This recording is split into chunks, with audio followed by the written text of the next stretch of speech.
दोस्तों, क्या आपने कभी सोचा है कि जिस पूर्वी सीमा को हम सालों से शांत समझ रहे थे, वहां अचानक एक ऐसा खौफनाक मंजर देखने को मिलेगा जिसकी कल्पना भारतीय सुरक्षा ग्रिड ने अपने सबसे बड़े रणनीतिक अनुमानों में भी नहीं की थी।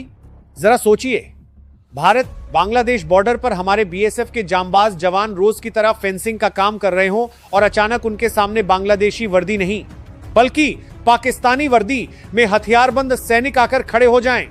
जी हां, आपने बिल्कुल सही सुना, पाकिस्तानी वर्दी। साल 1971 के बाद यह भारत के इतिहास का सबसे बड़ा और सबसे खतरनाक रणनीतिक मोड़ है। आखिर बांग्लादेश की सीमा पर पाकिस्तानी सेना क्या कर रही है? क्या भारत को दोनों तरफ से घेरने की कोई बहुत बड़ी अंतरराष्ट्रीय साजिश रच दी गई है? और इस हिमाकत के बाद दिल्ली के साउथ ब्लॉक, प्रधानमंत्री कार्यालय और एनआईए अजीत डोभाल की बंद कमरे की मैराथन बैठक में क्या ऐतिहासिक फैसला लिया गया? अगर आप भारत की सुरक्षा और इस नए चक्रव्यूह का पूरा सच जानना चाहते हैं तो अगले 12 मिनट आपके रोंगटे खड़े करने वाले हैं। इस वीडियो का एक एक सेकंड देखना आपके लिए जरूरी है, क्योंकि जो सच आज मैं आपके सामने लाने जा रहा हूं वो आपको किसी मुख्य धारा के मीडिया पर देखने को नहीं मिलेगा। लेकिन आगे बढ़ने से पहले वीडियो को लाइक जरूर करें, चैनल को सब्सक्राइब करें और कमेंट में अपना नाम और शहर लिखकर बताइए कि आप ये वीडियो कहां से देख रहे हैं, क्योंकि आगे जो जानकारी आप देखने वाले हैं वह आपको अंत तक वीडियो छोड़ने नहीं देगी। तो चलिए दोस्तों, बिना किसी देरी के शुरू करते हैं आज की सबसे बड़ी और चौंकाने वाली रिपोर्ट। दोस्तों, इस पूरे सनसनीखेज घटनाक्रम की शुरुआत होती है पश्चिम बंगाल के मुर्शिदाबाद जिले के घनश्यामपुर गांव से। यह वो इलाका है जहां भारत और बांग्लादेश की सीमाएं आपस में मिलती हैं। रोज की तरह सीमा सुरक्षा बल बीएसएफ के जवान भारत की सरहद को अभेद्य बनाने के लिए आधुनिक फेंसिंग यानी कंटीले तारों को लगाने के काम में जुटे थे। काम पूरी तरह से कानूनी और भारतीय संप्रभुता के दायरे में था, लेकिन तभी अचानक सीमा पार से कुछ ऐसी हलचल दिखाई देने लगी जिसने ग्राउंड जीरो पर तैनात सुरक्षा बलों के भी होश उड़ा दिए। सामने की तरफ से कुछ ऐसे तत्व आगे बढ़े जो पाकिस्तानी सैन्य वर्दी में नजर आ रहे थे। एक पल के लिए हमारे जवान भी हैरान रह गए कि पूर्वी मोर्चे पर अचानक ये क्या हो रहा है। देखते ही देखते सीमा पार से आए इन तत्वों ने भारतीय सरहद पर चल रहे जायज फेंसिंग के काम को जबरदस्ती रुकवा दिया।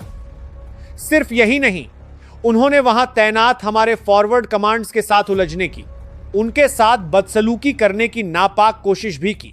यह कोई साधारण सीमाई विवाद नहीं था दोस्तों।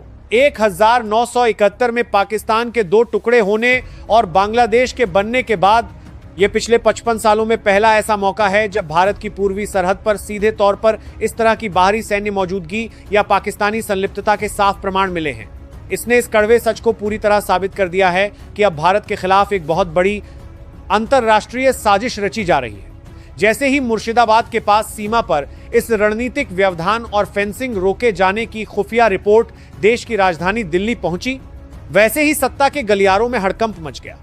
स्थिति की गंभीरता को देखते हुए कूटनीतिक और सैन्य हलकों में हाई लेवल बैठकों का दौर तत्काल प्रभाव से शुरू हो गया। इस संवेदनशील स्थिति की पूरी जानकारी तुरंत प्रधानमंत्री कार्यालय को दी गई। रणनीतिक विशेषज्ञों का मानना है कि जब से भारतीय सेना ने पश्चिमी सीमाओं यानी एलओसी और कश्मीर के संवेदनशील पहाड़ी क्षेत्रों में घुसपैठ के सभी रास्तों पर पूरी तरह से ताला लगा दिया है, तब से सीमा पार बैठे रणनीतिकार बुरी तरह बौखलाए हुए हैं।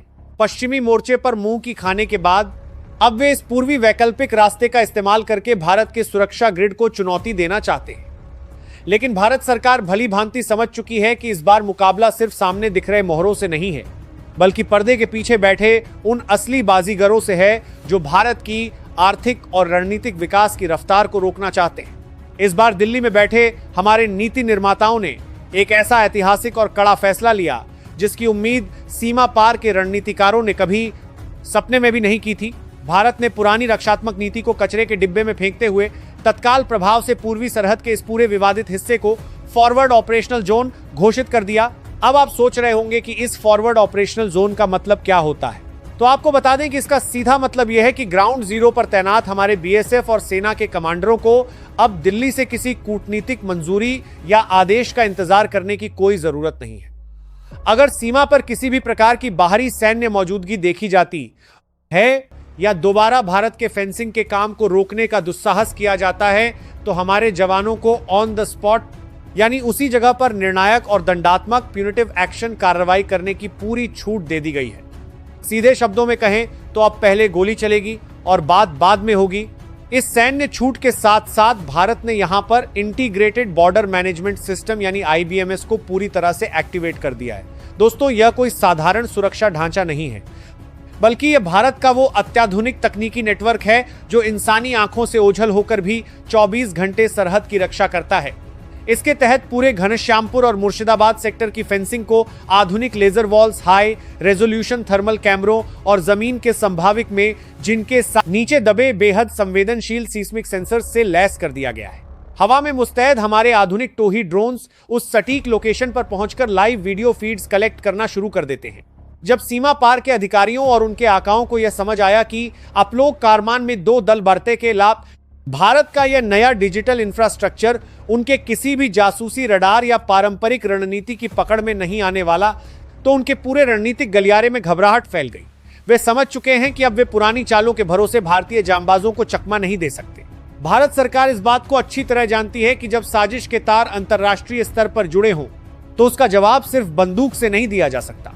इसीलिए रक्षा मंत्रालय और विदेश मंत्रालय ने मिलकर एक ऐसा multi dimensional counter attack launch किया है जिसने सामने वाले पूरे गठजोड़ को घुटनों पर ला दिया है। जब उन्होंने कूटनीति की मर्यादा लांघकर हमारी सरहद पर कंटीले तार लगाने के जायज काम को रोकने की हिमाकत की, तो भारत ने भी साफ कर दिया कि राष्ट्रीय सुरक्षा के साथ खिलवाड़ करने वालों को किसी भी तरह की व्यापारिक रियायतें नहीं दी जा सकती। भारत ने मुर्शिदाबाद, मालदा और उसके आसपास के सभी संवेदनशील लैंड कस्टम्स स्टेशनों और ट्रांजिट पॉइंट्स पर सुरक्षा जांच को इतना कड़ा और सख्त कर दिया है कि वहां से होने वाली हर तरह की संदिग्ध कमर्शियल एक्टिविटी पर पूरी तरह ताला लग चुका है। इसके अलावा जो अवैध सीमा व्यापार, मवेशियों की तस्करी और जाली नोटों का नेटवर्क वहां के असामाजिक तत्वों की अर्थव्यवस्था को चलाता था, उस पर हमारी स्पेशल कमांड्स ने पूरी तरह से नकेल कस दी है। वे अब हर तरफ से घिर चुके हैं और इसी लाचारी में आकर वे अंतर्राष्ट्रीय मीडिया के सामने अजीबोगरीब बयानबाजी कर रहे हैं। लेकिन जैसा कि दिल्ली के साउथ ब्लॉक ने अपने कड़े रुख से साफ कह दिया है, जब तक सीमा पार से चलने वाली नापाक साजिशें पूरी बयानबाजी कर रहे हैं तरह बंद नहीं होंगी, तब तक भारत का यह रणनीतिक मास्टर स्ट्रोक इसी तरह जारी रहेगा। दोस्तों, अगर आपको भी लगता है कि भारतीय सेना और हमारे सुरक्षा बलों ने इस बार दुश्मनों को उनकी औकात दिखाकर और इस चुनौती का मुंहतोड़ जवाब देकर देश की असली ताकत का परिचय दिया है, तो इस वीडियो को अभी के अभी लाइक करें और इस जानकारी को हर भारतीय तक पहुंचाने के लिए चैनल को जरूर सब्सक्राइब करें। कमेंट सेक्शन में जय हिंद लिखना बिल्कुल मत भूलिएगा। मैं मिलता हूं आपसे ऐसी एक और बड़ी और सनसनीखेज रणनीतिक रिपोर्ट में। तब तक के लिए सतर्क रहिए, सुरक्षित रहिए और गर्व से कहते रहिए जय हिंद, जय भारत।